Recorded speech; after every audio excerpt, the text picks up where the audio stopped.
Buenas tardes, chicos. Esta vez vamos a ver el tema de inicio del desarrollo, todo lo que sería el comienzo del desarrollo embrionario a partir de la fecundación. Para este tema voy a hacer este video en dos partes, es decir, en dos videos. Entonces, el objetivo de esta clase es que el alumno comprenda o comprenderá las primeras etapas del desarrollo embrionario. Ya después vamos a mencionar cuáles van a ser estas. Para empezar, vamos a ver la etapa de la fecundación. Voy a permitirme primero leer lo que dice la diapositiva y posteriormente lo voy a explicar. Es la fusión de los gametos femenino y masculino en la región ampular de la tuba uterina. Ahora, yo les había dejado una pequeña tarea en la que investigaran acerca de la mitosis y la meiosis. Vamos a recordar que hay dos tipos de células según su información genética, las células haploides y las células diploides. En este caso nos vamos a estar basando más en las células haploides o 1N, es decir, las que tienen la mitad de los genes o de las características genéticas.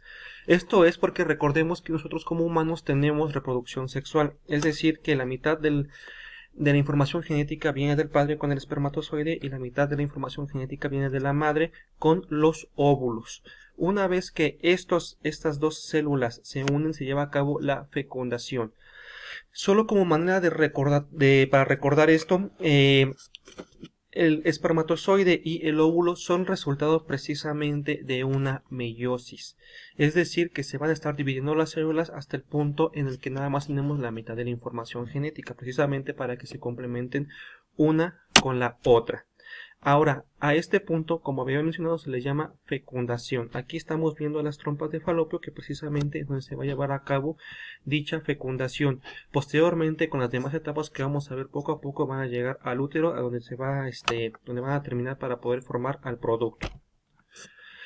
Estos gametos, al entrar en contacto con la zona pelúcida, precisamente que es una parte del óvulo, experimentan una reacción acrosómica. En un momento voy a explicar qué es esto. Aquí tenemos una imagen de un espermatozoide, la cola que le sirve para el movimiento, la porción media que tiene mitocondrias, precisamente porque el espermatozoide necesita de energía para poder moverse y llegar hasta donde está el óvulo, y la cabeza, que es donde tiene la información genética y además algo muy importante, va a tener el acrosoma. Este acrosoma va a ser una parte del espermatozoide que va a contener enzimas. Esto es muy importante. Si no fuera por el acrosoma, el espermatozoide simplemente no podría penetrar al óvulo y todas las personas, todos los humanos seríamos infértiles. Entonces, como pueden ver en el diagrama de aquí arriba, todo esto está ocurriendo precisamente en las trompas de falopio. Vamos a verlo un poquito más con detenimiento. Bueno, aquí otra imagen. Aquí tenemos la zona pelúcida. Y la reacción acrosómica precisamente es cuando el espermatozoide va a estar soltando todas estas enzimas para poder destruir, digamos de esta manera, la zona pelúcida y que pueda entrar la información genética al óvulo. Tenemos algunas fases precisamente de lo que sería la fecundación. La primera va a ser la penetración de la corona radiata. Entonces, aquí dice que es facilitada por las enzimas del acrosoma y por los movimientos ciliares del espermatozoide. Ahora, ¿qué es la corona radiada o radiata? El óvulo va a estar protegido por dos capas principalmente. Primero, un montón de células que vamos a estar llamando corona radiada o radiata, y también por lo que conocemos como la zona pelúcida por debajo de dicha corona. Para que el espermatozoide pueda meter su código genético o su información genética al óvulo, tiene que pasar por estas dos barreras. ¿Cómo las va a pasar? Mediante las enzimas que se encuentran en el acrosoma. La corona radiata es la estructura de células que rodea a un ovocito secundario que posteriormente se va a convertir en un óvulo. Está formada de 2 a 4 capas de células foliculares que están unidas a la capa protectora más externa del óvulo, llamada zona pelúcida. Ese tipo de defensa precisamente la tiene el óvulo para no dejar que cualquier sustancia o célula la pueda invadir, porque si no, pues prácticamente cualquier patógeno o cualquier célula ajena a este proceso podría estar invadiendo. Y también eso terminaría en que esta persona va a ser ¿cómo es la palabra? Bueno, que no va a poder reproducirse adecuadamente. La segunda fase va a ser la penetración de la zona pelúcida. Una vez que ya se penetró esta corona radiada, se realiza mediante la acción de las enzimas liberadas durante la reacción acrosómica. Es lo mismo, las mismas enzimas que estuvieron derritiendo, rompiendo la corona, también van a estar actuando sobre la zona pelúcida. Es cuando el espermatozoide atraviesa la zona pelúcida. Esta se hace impermeable a otros espermatozoides, induciendo un cambio químico en la zona pelúcida que se hace menos adherente a los espermatozoides. Es decir, yo como espermatozoide entro al óvulo y hago que este óvulo ya no acepte a nadie más. Generalmente eso es lo que ocurre. Si un espermatozoide entra y fecunda al óvulo, este óvulo ya no va a aceptar a más espermatozoides. Puede haber casos en los que ocurran otras cosas, pero normalmente esto es lo que va a pasar, para que no a un solo óvulo no le estén fecundando 2, 3, 4, 5 espermatozoides o inclusive cientos o miles, porque eso pues ya no sería viable. Entonces normalmente entra un espermatozoide y esto va a ocasionar que este óvulo ya no sea adherente a los demás espermatozoides y simplemente ya no pueden pasar. La tercera etapa va a ser la función de las membranas celulares de los gametos. Se unen los dos protonúcleos masculino y femenino. Es decir, ¿por qué protonúcleos? Porque vamos a recordar que son células 1N, células haploides. En este caso ya se une tanto la información genética del óvulo como la información genética del espermatozoide. 23 cromosomas más 23 cromosomas nos van a dar un total de 46 cromosomas. Como ya tenemos de nuevo todo nuestro código genético completo, pasa a llamarse toda esa estructura ahora como cigoto, ¿sí? ¿Cuáles son las consecuencias precisamente de la fecundación? Para empezar, se va a restablecer el número diploide de cromosomas, lo que habíamos mencionado. Los espermatozoides y los óvulos por separado van a tener nada más la mitad de la información genética, es decir, 23 cromosomas y 23 cromosomas. Una vez que ocurre ya la fecundación, tenemos ya otra vez todo nuestro número diploide de cromosomas, va a ser una célula diploide. También va a haber la determinación desde este punto, va a haber la determinación del sexo del embrión y esto va a depender ligeramente del espermatozoide. Realmente no es tan sencillo saber cuál va a ser el sexo o el género del producto, pero desde este punto el espermatozoide ligeramente va a inclinar la balanza si va a ser mujer o si va a ser hombre. Y va a iniciar el proceso de segmentación. De inmediato van a empezar a dividirse estas células para formar a los productos celulares que vienen posteriormente. Después de la fecundación llega la segmentación. Aquí dice, se desarrolla en las tubas uterinas mientras el cigoto es desplazado hacia el útero. Acuérdense que estábamos en las trompas de Falopio, ahora este cigoto va a emigrar hacia el útero.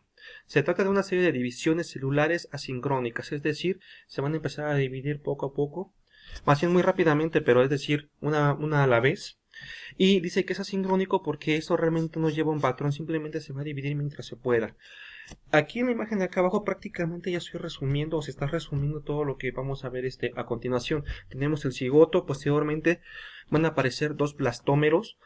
Estos blastómeros se van a ir dividiendo para formar una mórula, una blástula y la gastrulación, pues ya empieza a ver las capas germinales y posteriormente los órganos, los sistemas, etcétera, para que tengamos finalmente al feto ya con la organogénesis, pero vamos a verlo un poquito con calma.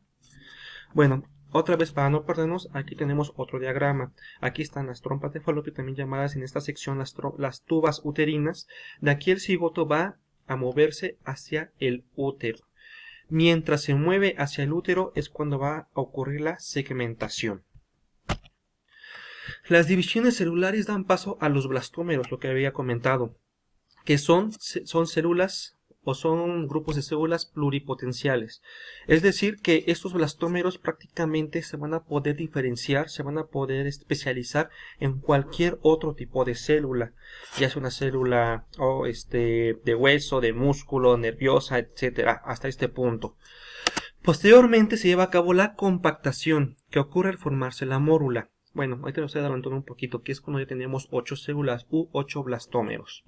Los blastómeros se dividen rápida y repetidamente durante los primeros días de gestación, aunque el tamaño del embrión permanece constante. Esto quiere decir que aumenta el número de células, pero no su tamaño. Se están dividiendo, pero siguen teniendo exactamente el mismo tamaño. Es decir, es el mismo espacio, hay un mayor número de células, pero es el mismo espacio.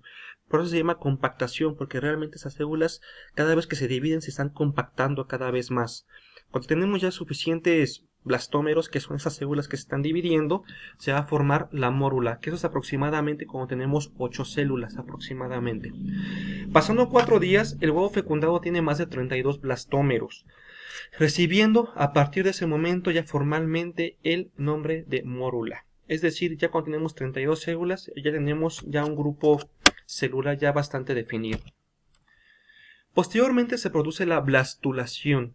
Este proceso representa el inicio de la diferenciación celular, de tal manera que un grupo de blastómeros se sitúan formando una envoltura externa denominada trofoblasto. Recuerden bien este nombre, trofoblasto, que posteriormente dará origen a la placenta. Entonces, si vemos acá abajo en la imagen, trofoblasto va a ser una cobertura externa, posteriormente se va a convertir en la placenta del bebé.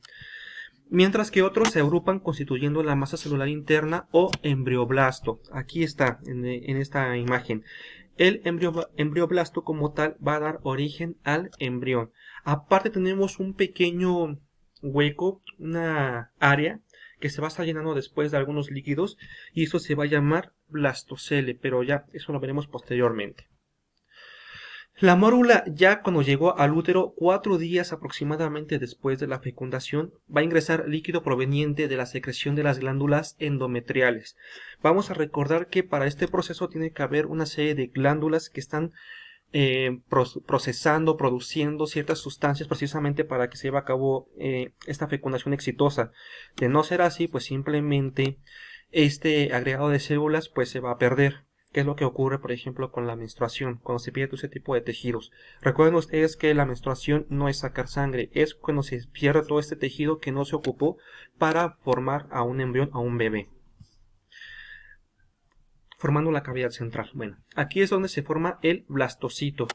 El blastocito es este conjunto del que les había comentado, que va a ser tanto el embrioblasto como el trofoblasto, lo que va a dar forma tanto al embrión como a que les había dicho, a la placenta.